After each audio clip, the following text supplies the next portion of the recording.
we should be live now. In this business, Nick Frumpkin, Yes, there sir. are really crappy awards that places give out. Usually uplines and or mid-level managers Sure. to keep you very excited about staying with that particular MLME Yeah. type place. And people go for it. I went for it too, man. I would do anything I could for a t-shirt. I would do anything I could for a really crappy award. Like I have an award that I still care about that said Rising Star. Sure.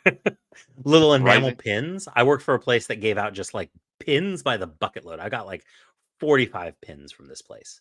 Uh just like you turn left, like the best turning left this week award. And you Right. you just pin them to your lapel. And people would come to conferences and they'd be like covered in pins. Yeah. Um yeah. I mean, but here's the thing. There's a little bit of psychology behind it.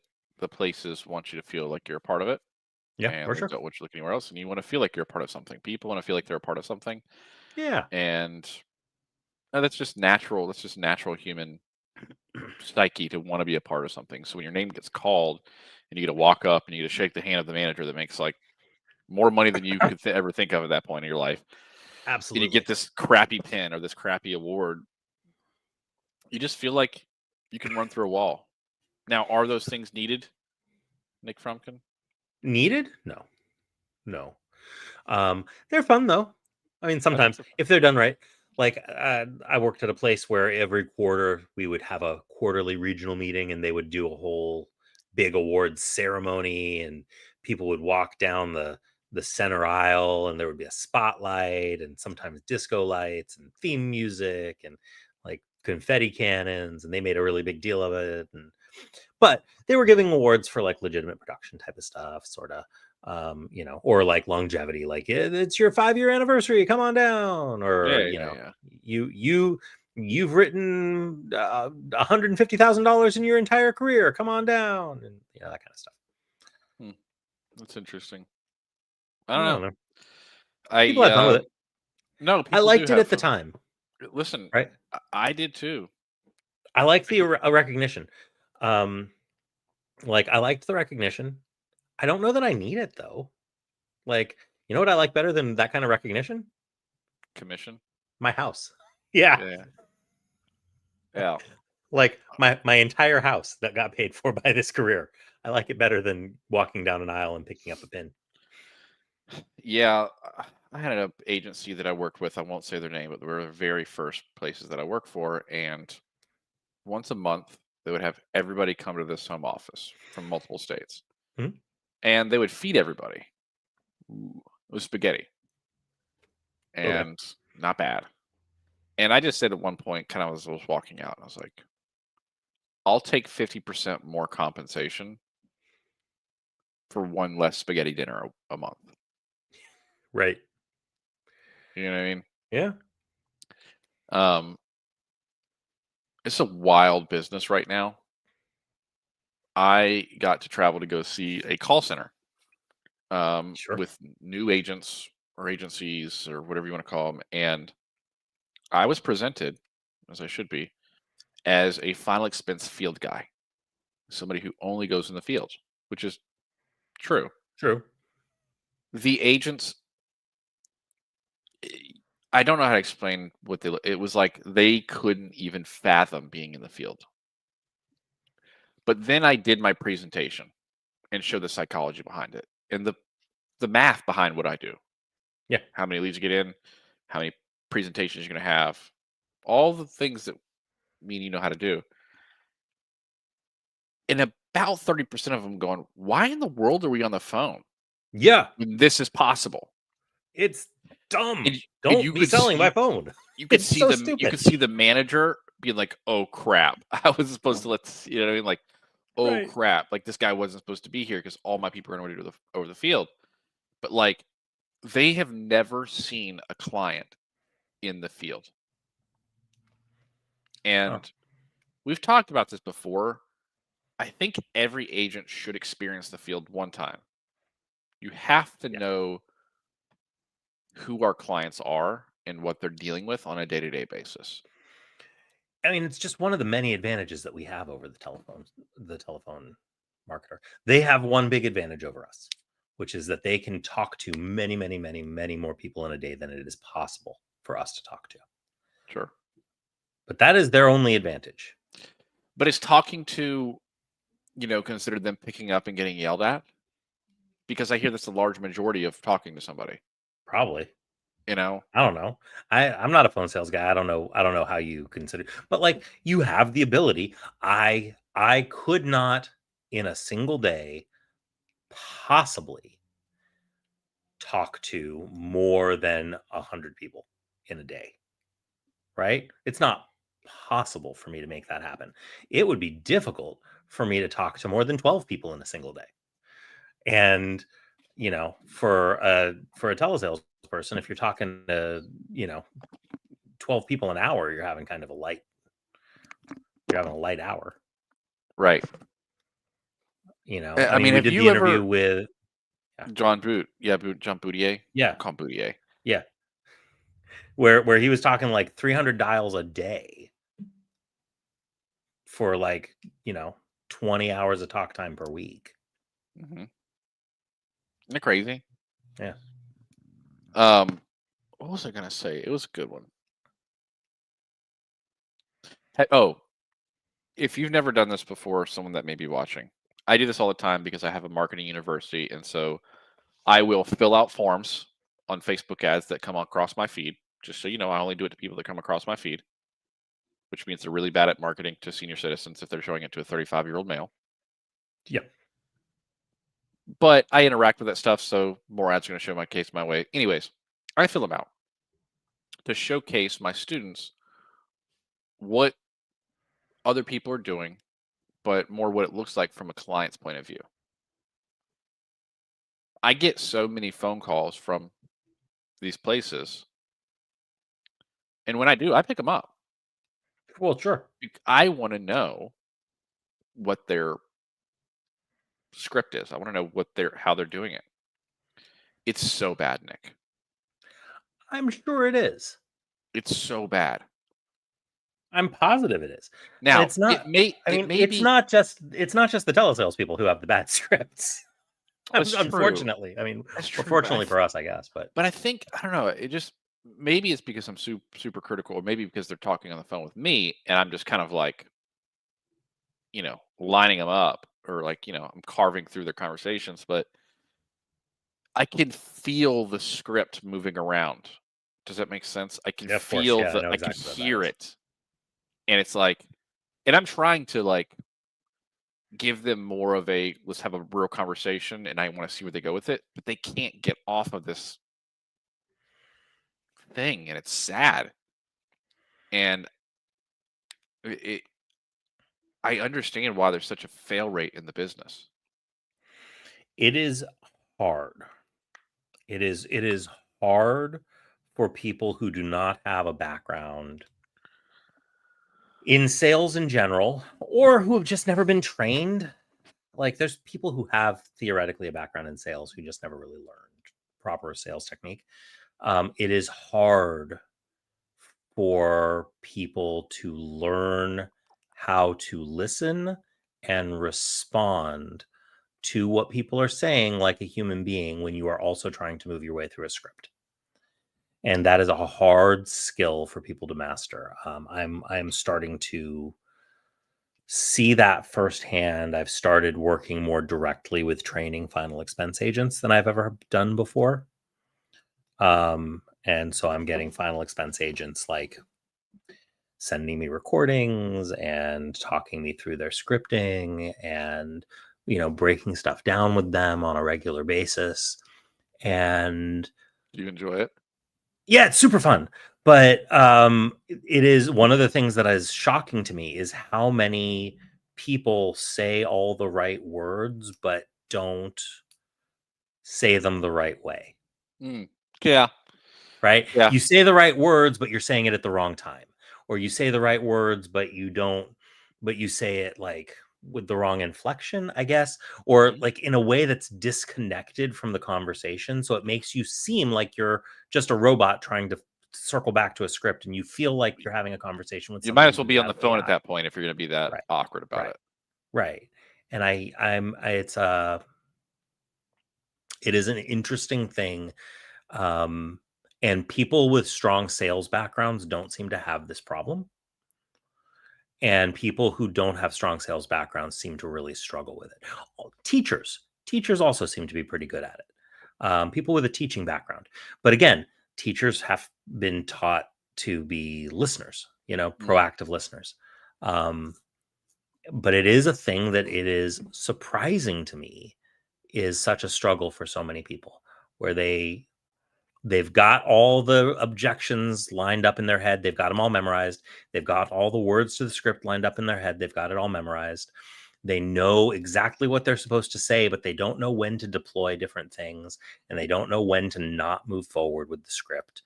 And they don't know, like, it just comes out as like gibberish, even though they're saying the words that are exactly right, because it's like, Mildred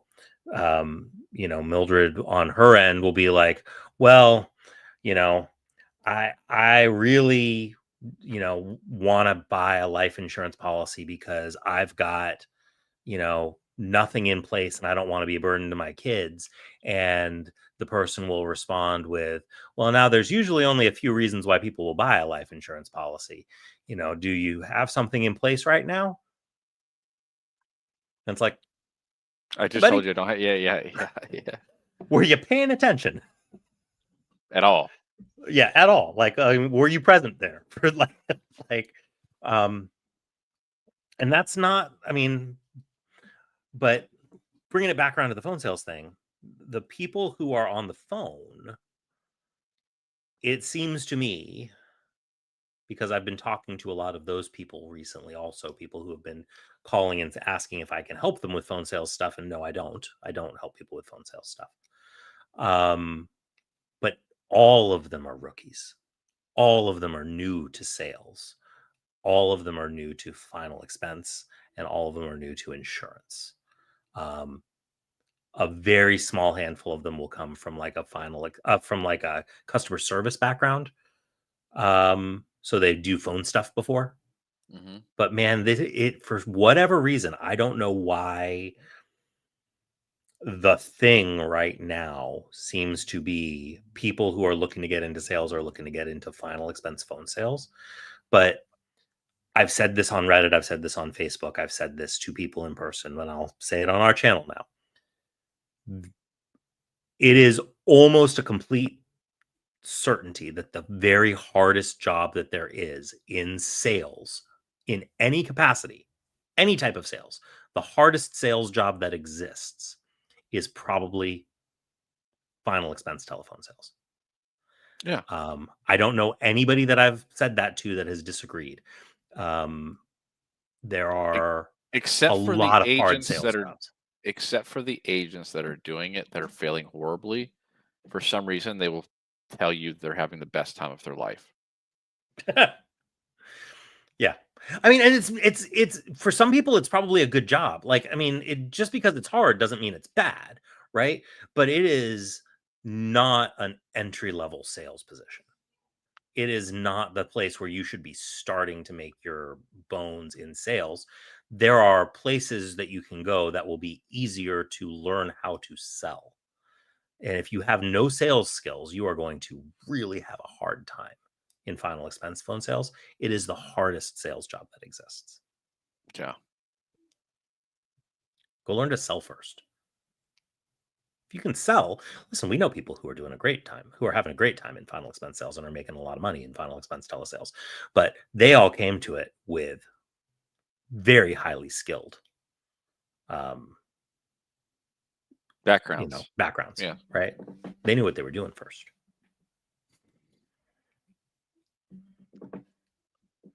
The industry seems. Oh, have you seen all the tea going on with the industry as well? In particular, there's so much.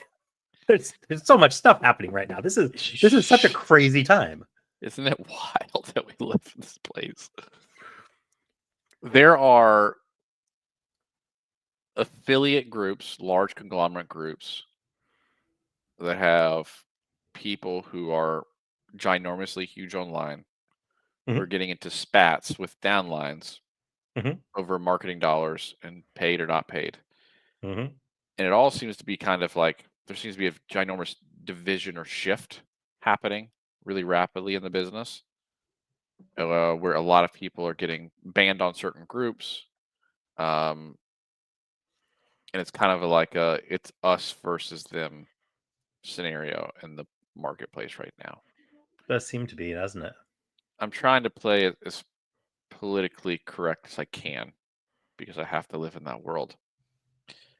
But it's a lot of just cattiness would be the word, like just fight Yeah. like just fighting like children kind of thing. And these are people Yeah. supposed to be leaders. Yep. Yeah. There are, I mean, listen, there are people that I will interact with because we have business dealings that we have to deal with together that I um, actively avoid in any other situation these days, just because they have a tendency to be like that.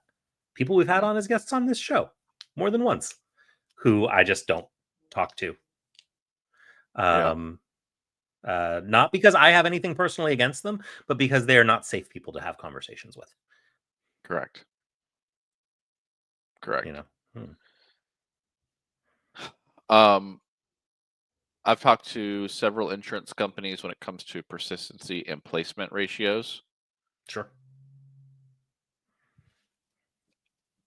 Large MLM type agency owners Hmm. are selling books of business, Hmm. say Mutual of Omaha, say American Amicable. They're selling those policies, just the names, the leads, to a new agent and saying, "Hey, go replace this with insert new company here." Sure. That's churning. It is illegal. It is illegal for those that are watching. And it will be almost impossible for the agency owner to get caught on that, although it's clearly not actually impossible. But The it would be car- very, the carriers are the carriers are catching on. yeah, because the Just so carriers are not everybody running knows, the company. the carriers do talk to each other. They know each other. Oh yeah, boy, yeah, So, you know, hey, do you have can I get a like when we were in the finance business and we had someone that would request a loan from us, I would call World Finance, ABC 123 Finance, and go, "Hey, I got a name here. Can you tell me if they have inquired on loan?" And they're like, "Don't proceed," meaning they've already had a loan and they're not good at paying it. yeah, As a favor, as a thing. I promise you, it's happening in the insurance business too. Um, hey, we're having a lot of chargebacks from this. Does this name ring a bell? Yeah, we can say that name's on there. What about this one? They're gonna find it. But there's people like that have a 20% placement ratio. For those that whoa, don't know what placement ratio holy is, cow, whoa, how are they not terminated? How are they not just getting an instant termed? for those that don't know what placement ratio is, that is what is the likelihood that when you apply for a piece of coverage as an underwriting agent, will it get approved?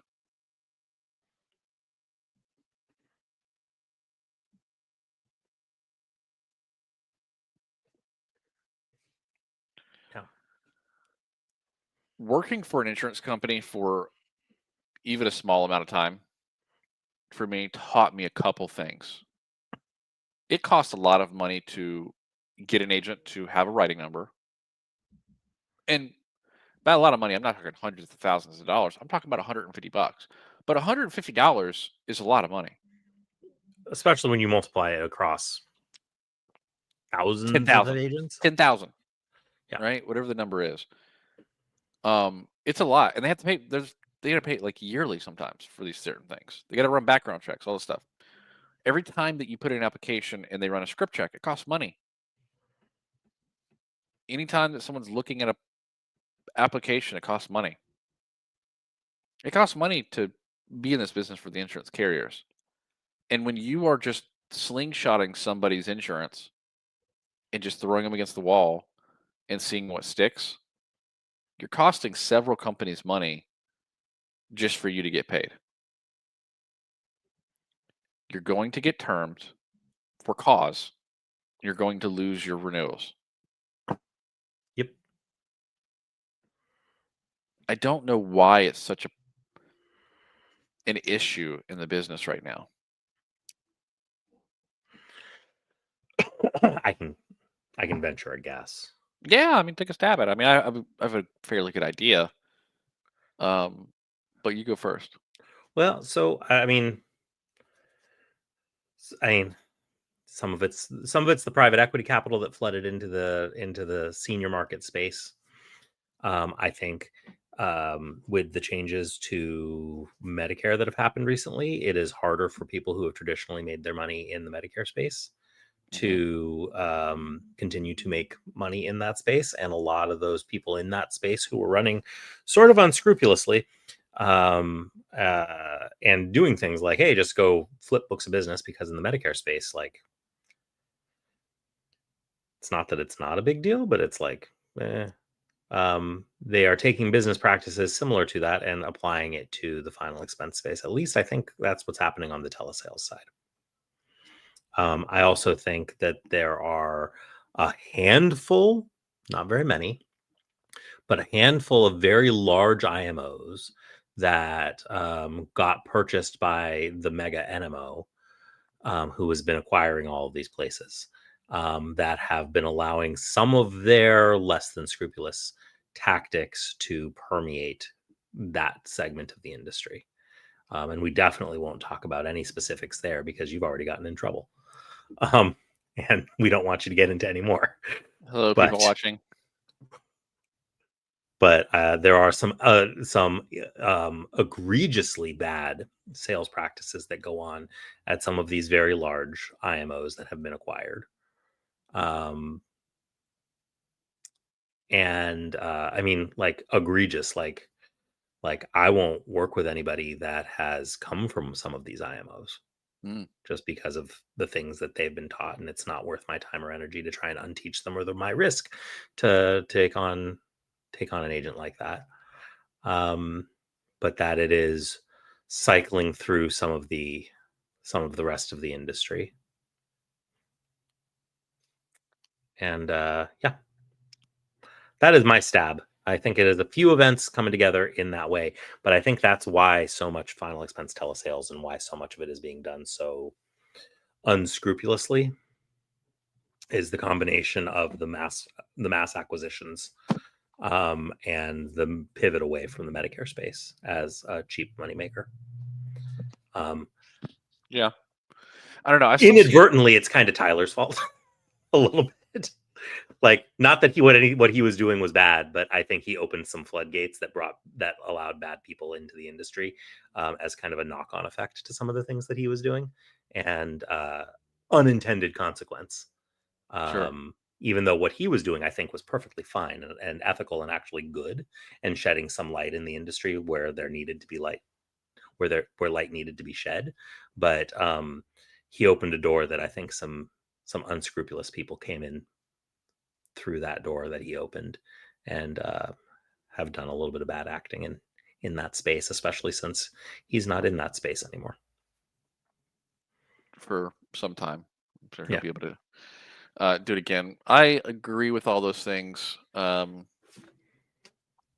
still see a lot of the conglomerate still pushing hospital indemnity plans over final expense. Final expense doesn't seem. I thought it was going to take. Harder to sell. Say again. It's harder to sell. Final expense is a harder sell. Yeah, I mean, hospital indemnity plan's an easy sell. Yeah, makes you a lot less money though. It's a lot less money. Like, dramatically less money. Yeah. Yeah, it is an easier sell, and the premiums are a little bit lower on a hospital indemnity plan. Yeah, but dramatically for everybody in the process. Less money for the IMO, less money for the agency, for the agent, for less money for the insurance company. Everybody all around makes dramatically less money, and it's a less useful product for the consumer. For Although not unuseful, consumers should have, especially if you're on an Advantage plan. have you ever Consumers should seen the probably have. movie Waiting? I have not seen the movie Okay. Waiting. No, Okay. Have you ever worked in the food service industry? no, I have also not worked in the food service industry. No. Okay, nobody likes you, Nick. You're one of those Yeah. people. I'm kidding. There's a thing that happens in the food service industry Yeah. between, let's say we close at 10 o'clock at night. Mhm. And from 9 to 10 is really just supposed to be we're all cleaning. And then when 10 o'clock hits, we all go home. Right.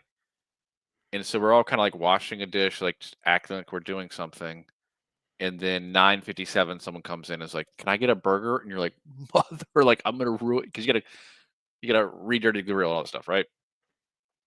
I feel like right now the large conglomerates are all like, "All right, everybody, go sell final expense and hospital indemnity plans until something changes on the Medicare side," and then it's like, "All right, all hands back on deck over here." Yeah.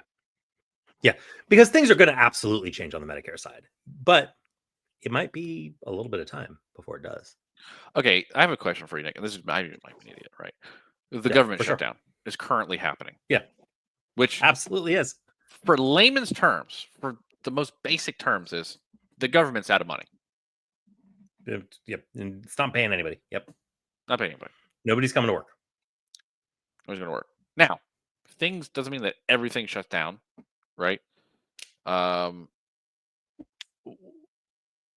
What'll happen? Can Medicare just not? Can the government just not pay insurance companies, and then agents not get paid all at one time? I mean, theoretically, if it goes on long enough, I think that's way down the list. If the government starts defaulting on its bills, that's far down the list. Okay. It's gonna stop paying its employees first hmm before it starts not paying its bills. It'll stop paying its debts, and then it'll stop paying its employees, and then it'll probably stop paying its regularly due bills that it's Got already it. budgeted for. But I mean, yeah, theoretically, it's possible. I don't know. Now, fortunately, my contracts are not with the federal government. My contracts are with the insurance carriers, and I have contractual payment obligations. So, I Yeah, mean, but I'm but probably I not doing well suing United Healthcare for my money, but still, they're yeah, but probably going there's to pay me. probably something inside that contract which means if we don't get paid by the government, you're not going to get paid, right? Um, Maybe actually, I should take a look. Most of our contracts, by the way, just complete side note to everything that we've been talking about here. Not that there's a damn thing any of us can do about it, mhm. but there is not a lawyer in the world that would allow us to sign any of our contracts if we No, gave them to our lawyers first. no. Like This our is what contracts with these insurance companies universally are horrible. Yeah. So what most agents don't realize, because I see it all the time, clients included,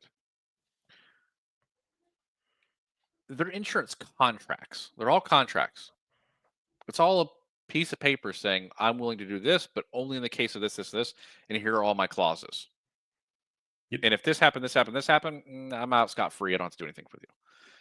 The insurance companies are incredible at writing these contracts. Yep. They are incredible at writing these contracts. Agents need to understand how to read the insurance contracts. They are 12 to 35 page contracts with all sorts of exclusion and clauses. That is meant, but they highlight the big things: premium, death benefit, name, and social security number. Those are the things like, okay, that sounds good to me. But the rest of it is just a bunch of stuff where a few words can end up really screwing the person and or the agent Yep. or the agency. And I don't think many people read. I don't think many agency owners, they get their first big boy contract. Let's call it an MGA contract. They just sign it because they saw the number they wanted to see. Yep.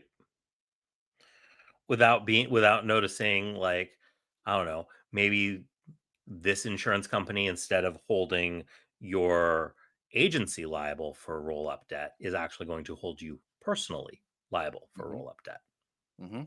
which is not true of most companies, but is absolutely true of some companies. Yeah. And if you're on an MGA contract, that would suck for you.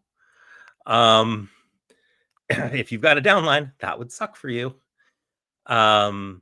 because then you're not protected, and they can come after your personal assets like your house, if debt rolls up to you potentially. And that's that's an example of the type of contract that a lawyer would never allow you to sign, but you're going to sign anyway. Or for the agent, not the MGA, for the agent, uh, you're going to agree with some of these companies that even if this person has made all of their payments for 6 months, if they miss the payment in the seventh month, you are going to lose 100% of your commissions, even though they're not giving the insured back any of those premium payments. Yep. Some companies will do that. Some companies will make you sign that you are going to take an advance and you are going to be defaulted on a 9-month advance. That's going to be the default setting, and they are going to then charge you interest on that advance. Mm-hmm. And they're not going to make it very obvious that you're being charged interest. And they're not going to say, hey, as earned is going to be the default setting unless you want to get yourself set up on advances. And then when you get yourself set up on advances, we're going to tell you you're going to be being charged interest. You're just getting charged interest. And because you're being advanced, you're making less money than you would have made over the course of the year. But you need the advance, because how are you going to make a living if you're not getting some advances unless you've been in the business for a long time and you have a large book of renewals built up? It is, they've got us over a barrel, man. Like, if we want to be in this industry, we got to play by their rules. But their rules are decidedly slanted against us as the agents. If you could go back, Nick, Hmm? would you start on as earned? Oh, I couldn't have. I would have starved. I wouldn't have made it. Yeah. Yeah. I mean, like if I could and I could go back and I've got the money I have now, absolutely. But I'm on as earned, but I'm on as earned now as it is. But like, yeah, I couldn't have made it. I had to go on advance. Yeah. Yeah. I was gonna say, like, if you've got like 6 months of loading cash, maybe. Even taking a 3 or a 6-month advance instead of a 9 or a 12-month advance, because there are companies that'll advance you 12 months. There are. I started changing some of our stuff to 6 months, and I'm okay with that. I think that's better for a lot of agents. Like, you're still making enough money that you on that initial, um, that it works out that you're getting paid, but then you've got back end starts coming in at month 6, and you start to build up something that feels like a renewal base pretty quickly. Correct. Um, and You're Yeah, a I think. slightly lower risk if you're getting charged interest, because some of the major carriers charge interest. If you're getting charged interest, you're getting charged a little bit less because you're only getting 6 months of interest instead of 9 months. I mean, yeah. Yeah, I've started changing some of our stuff. For some of the carriers, just offer only 6 month advance, so that's the maximum, and so we took Yeah. it like begrudgingly when we started. But now that we've been doing it for 6 months, we're starting to see those subsequent payments kind of roll through from the policies that we written 6 months ago, and Mhm. it's kind of like, oh, okay, like this is pretty nice, but it does take time to see that through. Yeah. I just, I don't know. I agents, the large majority of agents, 95% of agents are getting into this business because they saw the same thing that I saw: collect $50 premium, X amount of percent advance equals dollars to your pocket. Yep. The rest of it is irrelevant to them. And the rest of it is irrelevant to them. And it makes sense. That's like, nobody comes into this business because they wanted to sell insurance for their whole life. You're doing it like I was doing it, like you were doing it. We needed to make money. Yeah, yeah. Um, I needed to make money, and I needed to make it then. Yeah. Like, Um, I didn't know where our next meal was coming from when I got into this business. Like, we were absolutely living off of hand to mouth and off of charity. Um, Not for very long, but like, we had run out of everything. Like, this was a last ditch effort for us. look at you Um, now. yeah. Question for you. Hmm. As we're talking about these kinds of advances, a company that I work with on Monday, it is the 3rd today. It is the Friday the 3rd. On October 6th, one of the fraternal companies that I work with is changing their commission structure so that it will pay. They call it. They're going to levelize your premium over 2 years and pay you 100% advance on each year, which is a confusing way to say they are dropping commissions to like 60% year 1, 60% year 2. So it's 120% commission, which is a little higher than they were paying before. Their street level was only 115. But they're going to pay less unless your persistency is over a certain amount. Right, but they're going to pay less unless it makes it to the end of year 2. But 100% advance on that 60%. Unless you wanted something different, but like their default to 100% advance. Can you say who it is? Because they're actually doing good idea, bad idea. Would that be something that you'd be into? No. Yeah, I've done 100% advance. Not a big fan. But only 60%. And then next year, 60% renewals.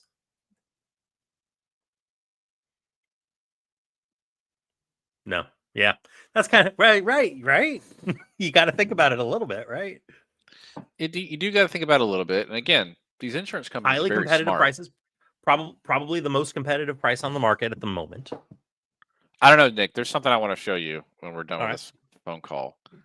Speaking of fraternal, I think you'll enjoy whatever I show you.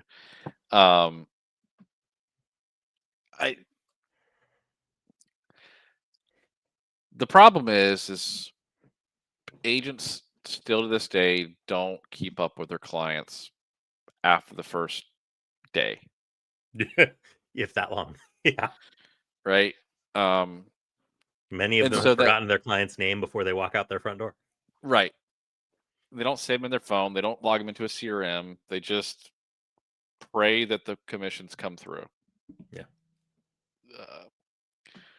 And so it's really smart on the insurance company's part, knowing that, let's say an average agent's persistency in the first 12 months is going to be 70%, 75% of their field, right? Still 25% they're going to charge back, but years 2, most of the time the persistency is like 60, 65%. They're not going to pay a whole lot of commissions. So why would they pay 115% year 1 and 10% year 2? Helps their cash reserves tremendously. For sure. Right? Yeah. And people don't realize how small, like, how big, 5% or 10% is over millions of dollars.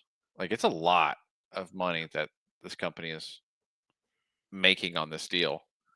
Now, is there any, how do I say this? Do the agents have any say in what's going to the change, or is it just like?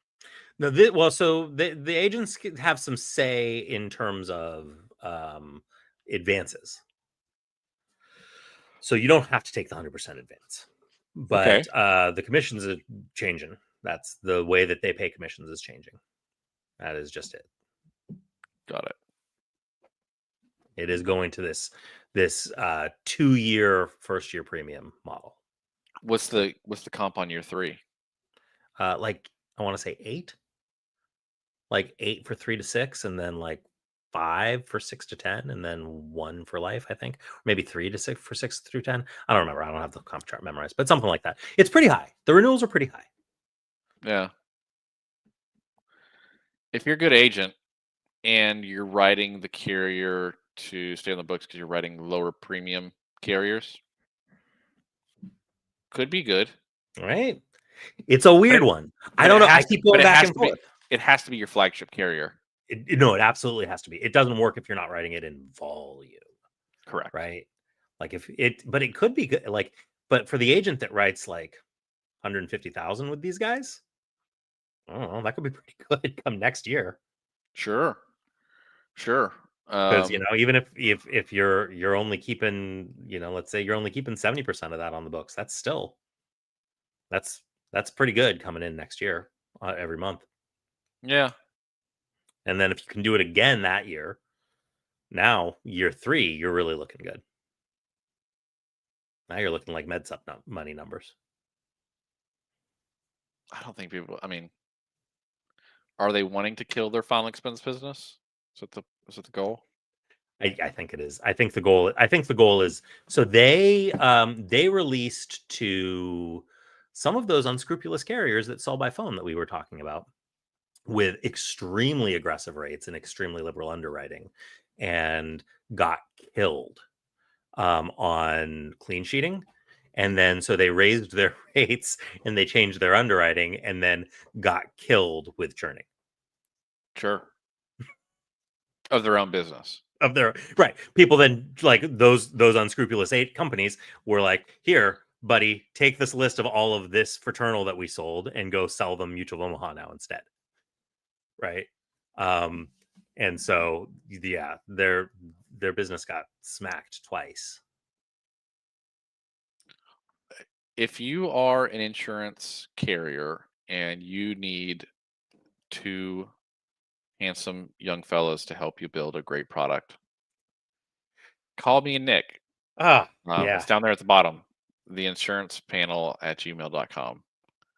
We still monitor Would that love to email help. box, just so you know. Yeah, We'd love absolutely. to help. Would love to help you. We would make you so much money. We would make you so much money. Yeah. We would get you a product that would sell and would actually not kill your books. We would make you so much money. So just put it out there. If you're watching this, your carrier, hello. My name's Nick and Matt. We've been doing this since 2018, man. Yeah, me and you've been doing this for 2018. Yeah. But we've been in the business for for way longer than that. 2 decades at this point Yeah. together. Yeah. Like way longer. This is year 12 for me, I think. Yeah. Yeah, but we've been insurance paneling since 2018. Maybe the end of 2017. Might be like December of 2017 might have been our first video. Yeah, that's when we first did it. Been a long time. A lot of videos. And what would you say has changed the most over those last 8 years, Nick? Aside from who we're making videos with and inviting on to be guests. Yeah. It's a funny one. But seriously, folks, the AI thing has been crazy. Like going to AI underwriting, algorithmic underwriting, has changed the whole business in a way that I did not expect. Not necessarily for the better, by the by. But this algorithmic risk score underwriting is insane. Yeah. Sea change in the entire way that the whole business operates. Yeah, I don't think it's good. I don't either, actually. I was actually talking about this morning. Like, new agents are so disconnected from how underwriting works and how policies work. Like, I had to talk to 3 different agents this week who didn't understand what a policy fee was. Correct. They were like, oh, is this a thing that they're going to get charged when we apply? No. Like, well, when do they charge the policy? It's built into the premium. If you used to have to actually go quote people by hand, you would know how to formulate how to build it into your formula, so that you could put together 47 times 10 plus 60 times 0.09. Right. Exactly. Right. Yeah. Right. Or underwriting. Like I was talking to an agent right before we hopped on this, and he was like, this lady had congestive heart failure. And I tried to write her with family benefit, and they declined. And I was like, well, why did you try to write her with family benefit? They don't accept congestive heart failure. And she said, well, and he said, well, I didn't know she had congestive heart failure. She and I said, well, did you take a look at her meds? He was like, yeah, she said they were all for high blood pressure, so I didn't worry about it. I was like, what were her meds? And he was like, well, she was taking furosemide and carvedilol. And I was like, okay, let's maybe step back for a second and talk Rewind a the little tape bit like about 2 seconds. Yeah. yeah. Let's walk back this just a little bit. But what's crazy is like there's toolkits available that will at least get you to like Get you in the 90%, ballpark. Yeah. you know? But stuff like that like also gets people doing things wrong because it's not perfect, right? Correct. You know? What I And don't like about that coupled with what I don't like about toolkits, I'm sorry, is it automatically shows the one that's the lowest rate and the agents will write that because. And but they don't understand the underwriting of those carriers. Hmm. Um You know what else Toolkits does that is weird and that I've talked to both Chris and Joe about, and they don't seem to be all that interested in fixing it, is if you quote by face value and another carrier is less expensive, but is above, but like if like let's say, sorry, not by face value, if you quote by dollar amount. So let's say you want to write a policy for $100 a month because that's the budget that you've been given, right? And you're doing a cash purchase. It will, and for this person, say, for example, Trinity Life is only $99 a month for 25,000, and then Transamerica is $107 a month for 25,000. They will show you Transamerica, but they will not show you Trinity Life. They will say there is no product available for Trinity Life at $100 a month because they're the most expensive they get is $99 a month. And so they don't have anything that's $100 a month. That's stupid. It is stupid. Why wouldn't they fix that? I don't know. I brought it up to them. I brought it up to them both multiple times. Neither one of, and they're like, "Oh yeah, that we should fix that." And they do not. I wish the other thing that they did that I think would just be a good idea is when you're quoting like a good, better, best, right? Like let's say that I was going to do family benefit Trinity, right? And I'm going to do a 60-year-old for $12,000 in coverage, or I like that we're going to go with family benefit. It's going to be my go-to. If I click family benefit on their thing, it should showcase 12, 15, and 20 for me. Man, that would be great. As far as quoter things work, yeah, man, that would be an amazing. Instead of having to go back and like write it down, you know what I mean? Like, so if I could just, I'm gonna share my screen. I think. Oh wait, okay, wait. Yeah, so say I'm using like family benefit, and I'm like, okay, great. Like for the $12,000 plan, we're gonna go here. If I clicked this, I should click this, and it should just pop up. Family benefit life 12,000, 15,000, 20,000. Yeah, and maybe one down below it also. Right. 10,000. Right. Boom, yeah. Boom, boom, boom. Yeah. And it's like, okay, now which one of these is going to be best fit for your budget? Instead of going, all right, that's the 12,000, 10,000 quote. It's okay. I want that. Let's see. 1 second, Mildred. We're going to write these out. Just, I don't know. Just showcasing it right there and having it all on one screen would be killer to do. But it would be. What do we know? Listen, I'm not a programmer. That might be impossibly difficult to program, but okay, they programmed that when you put in all these medications and you put on this other stuff, it would populate which carrier is going to write them and what the quote is going to be. I can't foresee that being that much tougher. You're probably right. Get on it, Joe Wall. I know you watch this. Yeah. Hello, Chris. It can't be much tougher. I don't think Chris is a coder, but whatever. No. There's people. I mean, Joe might not be coding it himself either. I have no idea who's doing the actual coding, but it's got to be possible, especially if it was just like a built-in, like it will always show, in addition to the price you're quoting, it'll always also show 10, 15, and 20, or 15, 20, and 25, or $5,000 increments above what you're showing, or whatever. Something. There's got to be a rule that you can create. Could be the play. Could be the play.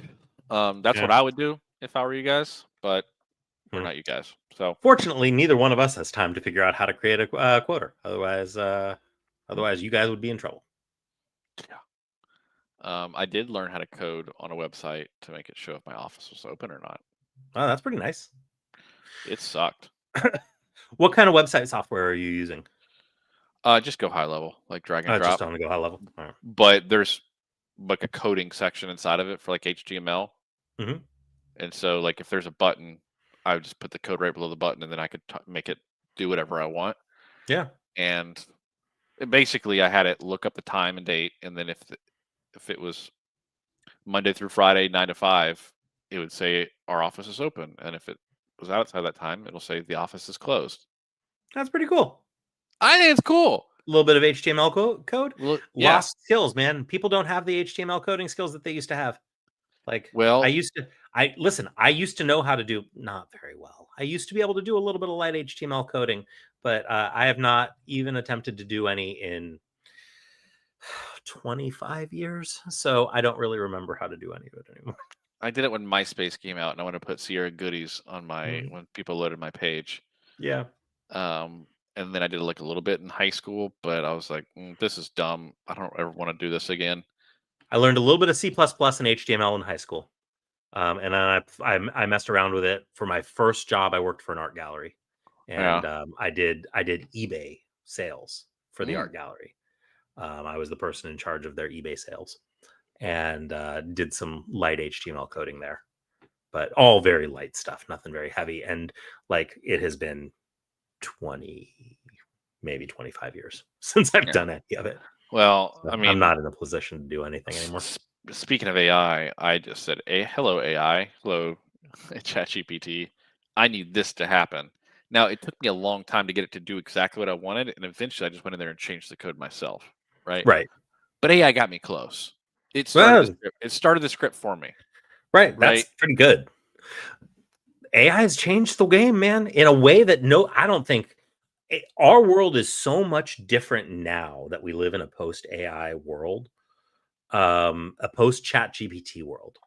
And like, it's not been that long. It's amazing how much the world has changed since ChatGPT came into existence. It's been 3 years. Mm-hmm. I remember when it first came out, and I remember people posting stuff as if they were savants. It was so bad. It was bad. It was a bad AI then, really bad. It's gotten better. But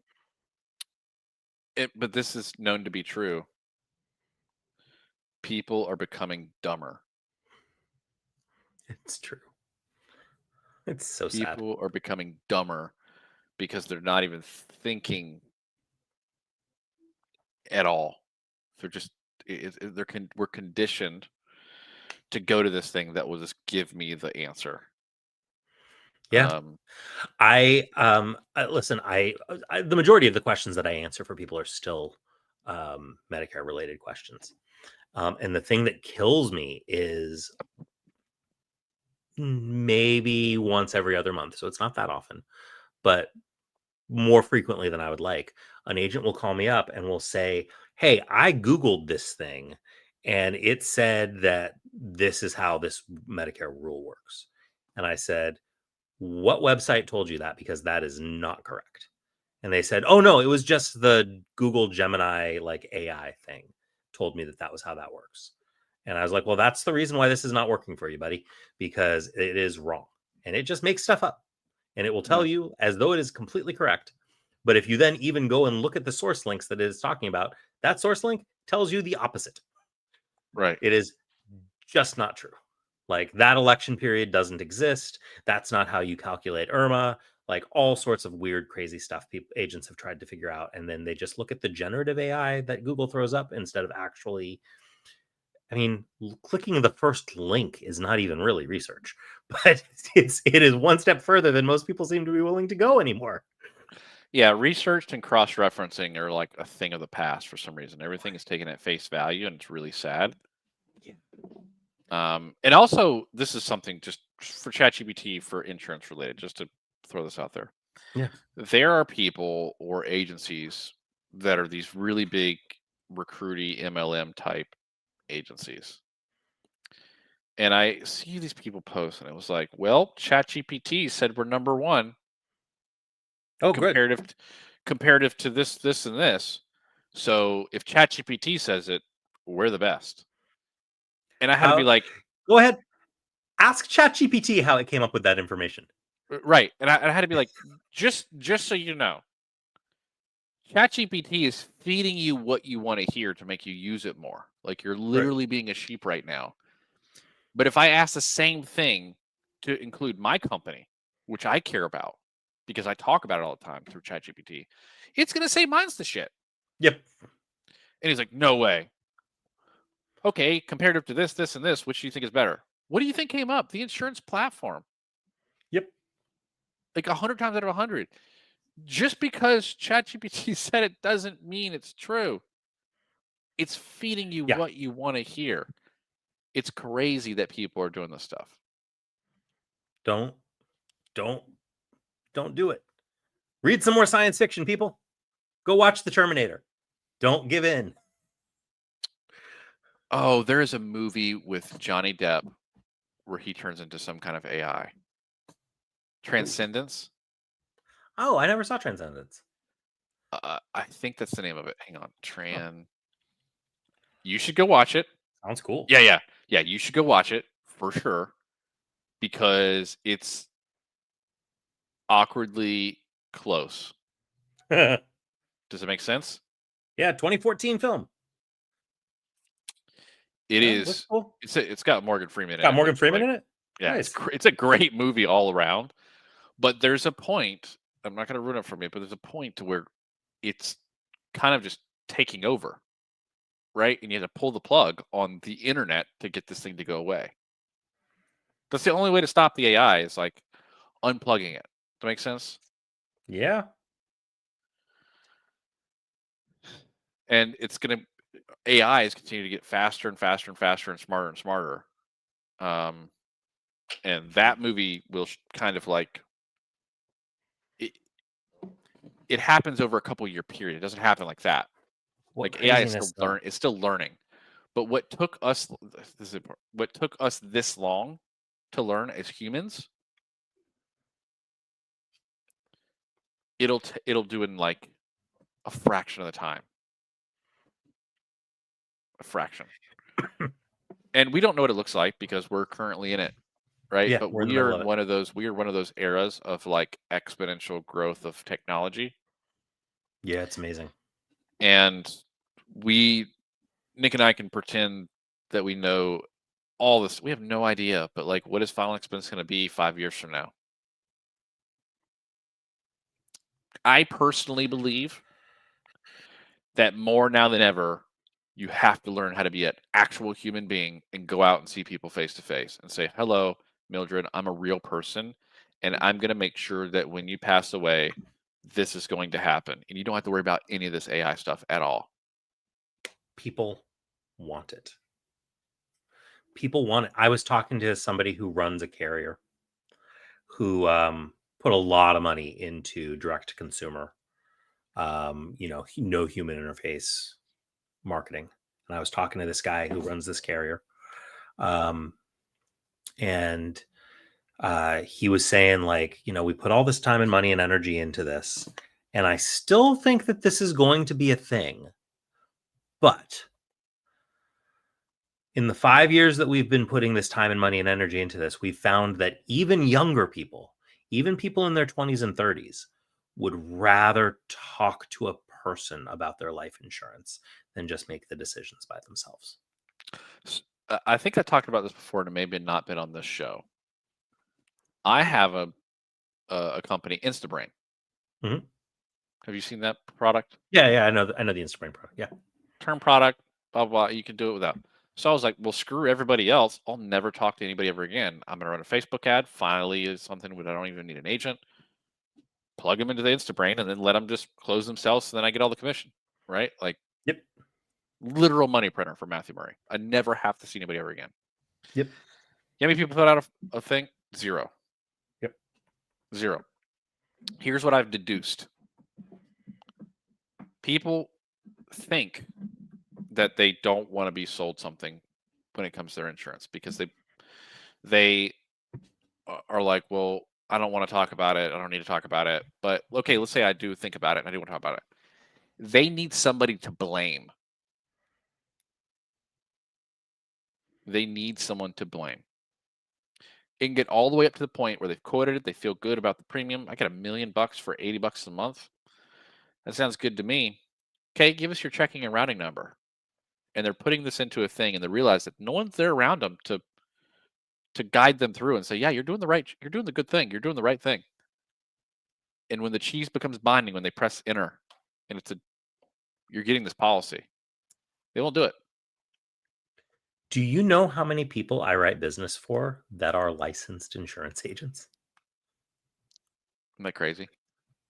Because people don't want to buy life insurance. Mm-hmm. They don't, not themselves, right? Like I just went through a large business deal for myself, and I had to buy some life insurance as a portion of the business deal. And I didn't want to buy the life insurance for myself. I procrastinated. I put it off until it was like the very last possible moment before it was like, okay, if I don't buy this today, I'm going to have to delay the closing of this deal by a month. And I didn't want to do that. So I went and bought the life insurance. But like, right. I didn't want to, I was selling it to myself. It was me. Like, yeah. I didn't want to do it. It is just, it's, people don't want to do it. No, they don't. But they need someone to blame. They want to know if the insurance is screwed up. They can say, well, the agent told me this.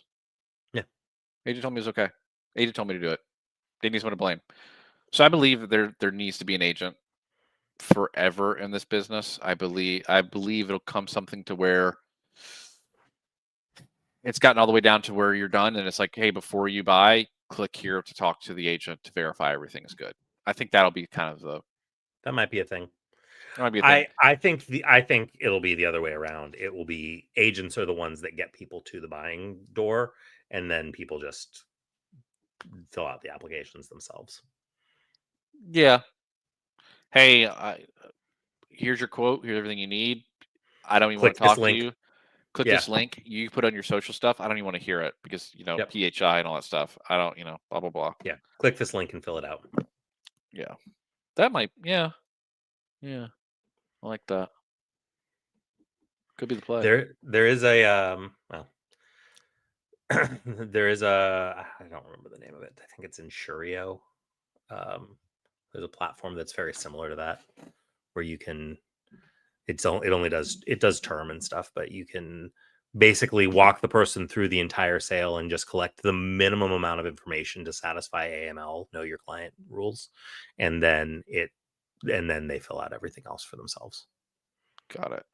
And the agent is very minimally involved. I think it's called Insurio. I've used it before, but not for a long time. I don't really do term stuff very much. It's kind of a term platform. Jeff Root put me onto it. Friend of the show. Hello, Jeff Root. Insurio.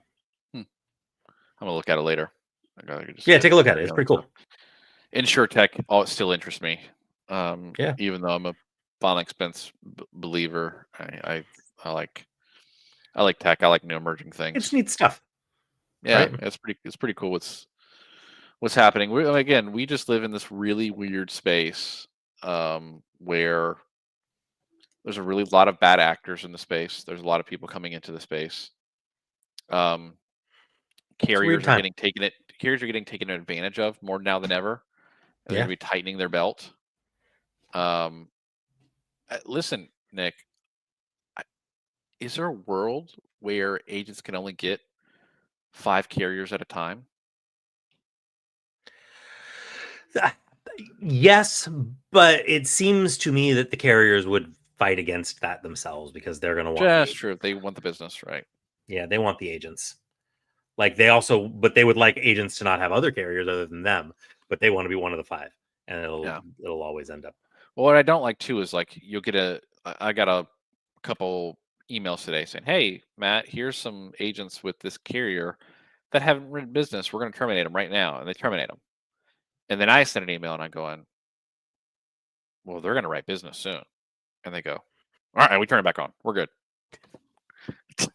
Like, what are we doing? Yeah, why are we doing this? You know what I mean? And like, even I'm like, why? Like, I don't want because it's, agent termination sounds so bad, But if you don't write the carrier, then don't freaking pick it up. That was my whole thing. Yeah. Like, there's no point in picking up a carrier if you don't plan on writing it. And no, James and I have people carriers come to us like, "Hey, will you take this?" And I'm like, "We'll look at it, but like, we're pretty happy with our carrier portfolio mix. Like, I don't want to overstretch ourselves just to pick up a carrier." And agents come to me, "Hey, do you have this carrier? I really need it." For what? We've got a great term product for this one particular case that I'm writing. And then you'll never write it again? Why do I want to go pick it up? As an agency. I gotta go. I gotta go do the song and dance with like some mid-level manager before I actually talk to somebody that can actually give me the good comp. And then I gotta say I'm gonna do this all this production just to get a higher comp to give you a good comp if you write one piece of business. And then you wrote because you needed to write that 88-year-old, and now the comp's cut a lot, and you thought I'm lying to you, and you never write it again. Right. Sorry. I'm a little jaded about this after 10 years of like being in the managing side of things. It's just like, listen, Nick and I've been saying this for years, and we're going to say it again right before we leave. Pick a couple carriers. Learn that carrier a lot. Buy leads. Most importantly, buy leads. Go see the people, 15, 20 people a week. Learn the exact same presentation, and learn your carriers. Learn one so much that you know everything about them. And then learn another one. And then learn another one. Don't shotgun 25 carriers all at once. You need one to start. It's so like bad. You'll lose some business if you're only writing one carrier. I understand that. But unless you are absolutely starving and you need every single sale, which maybe you are, in that case, you can get by with 2. But if you are not in a situation where you need absolutely literally every single sale, one carrier, learn how it works, then add the next one. Minimum 12 weeks. Rinse and repeat for 4 quarters out of the year. You'll have 4 to 5 carriers, and you'll never need another one. No. I cannot conceive of a world in which somebody needs really more than 5 carriers plus GI. We'll call GI a separate thing. 5 core carriers in GI, I can't think of any reason why you would need more than that. Nope. I agree. If you can't find the 5 carriers to cover every situation that you will ever run into, you're not trying hard enough. Yeah. And if you need those carriers, or what the names of those carriers are, just reach out to us at theinsurancepanel@gmail.com, and we'll just tell you what the carriers are. Yeah. You should be doing this stuff. Guys, it's been fun.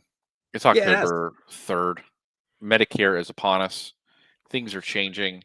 It's such a good time to be an agent. It's such a great time to be a field agent. It's a literal superpower. Go buy leads. Go see the people. Go make gobs of cash and enjoy this business before it changes too much, because I believe we got a big change upon us. Yeah. See you guys. It's been good. See ya.